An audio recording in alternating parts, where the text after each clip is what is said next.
উপস্থিত হয়েছেন, আমি কিছু বলতে চাচ্ছি না। আমার কথা এখানে তাফসীর কুরআন মাহফিলের পরে আলাপ হবে।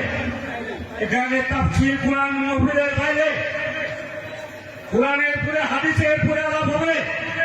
হাদিসের বাইরে কোন দলীয় আলাপ হবে না।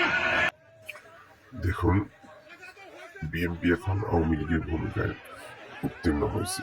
আগে আওয়ামী লীগ এভাবে ওয়াজে বাধা দিত, এখন বিএনপি এখানে এসে মাইক নিয়ে সে তার হেডাম দেখাচ্ছে। এটা আগে চেয়ারম্যান ছিল বিএনপি। এই কুলাঙ্গার গুলো এতদিন ধান খেতে লুকাইছিল, এখন দেখেন দেখেন দেখেন কিভাবে মারতে যাইতেছে ওই লোকটাকে। সে কথা বলছে সেজন্য, তার মানে তারা যা ইচ্ছে তাই করবে। ওয়াজের ময়দানে বাধা দিলে কেউ কিছু বলতে পারবে না। এই কুকুরের বাচ্চাগুলো এখন বাংলাদেশ থেকে বিতাড়িত হবে ইনশাআল্লাহ।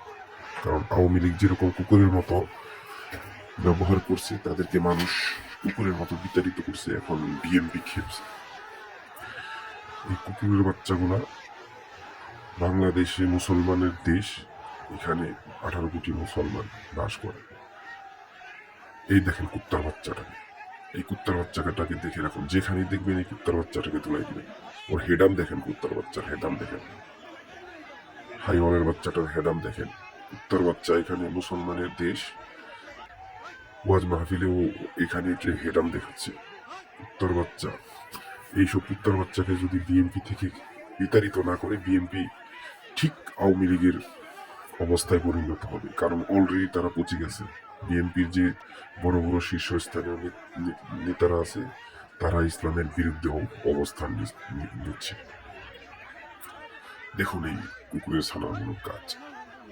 তাই আমাদেরকে আমরা যেভাবে আওয়ামী লীগের বিরোধিতা করেছি, তারা ইসলামের শত্রু ছিল, এখন বাংলাদেশে বর্তমানে সেই আওয়ামী লীগের প্রেতাত্মা ভর করছে বিএনপির উপর।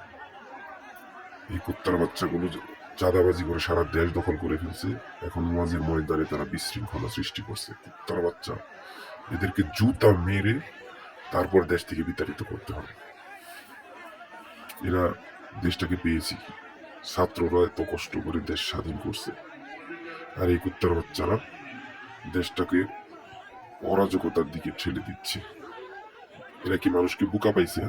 এটা কি 2000 সালের বাংলাদেশ, 2002-3-এর বাংলাদেশ? এটা 2025-এর বাংলাদেশ। এই কুত্তার বাচ্চাগুলোকে দেশ থেকে বিতাড়িত করতে হবে।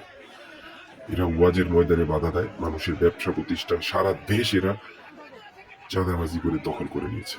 এদেরকে প্রতিহত করতে হবে, তা না হলে বাংলাদেশের মানুষের উন্নতি হবে না। এরা নির্বাচন করে পাগল হয়ে গেছে, কারণ কুত্তার বাচ্চাগুলো খাইতে পারতেছে না। ডক্টর ইউনূসকে না সরাইতে পারলে খাইতে পারবে না, এমন ভাব দেখাচ্ছে। তারা ইলেকশন দিয়ে পাশ করে আসলে তারা একেবারে দেশটাকে আমেরিকা বানিয়ে ফেলবে। এমন মনে হয় ওরা দেশ চালায় নাই আগে, ওরা দেশ চালিয়ে দেশটাকে ডুবিয়ে দিয়েছিল কুত্তার বাচ্চা।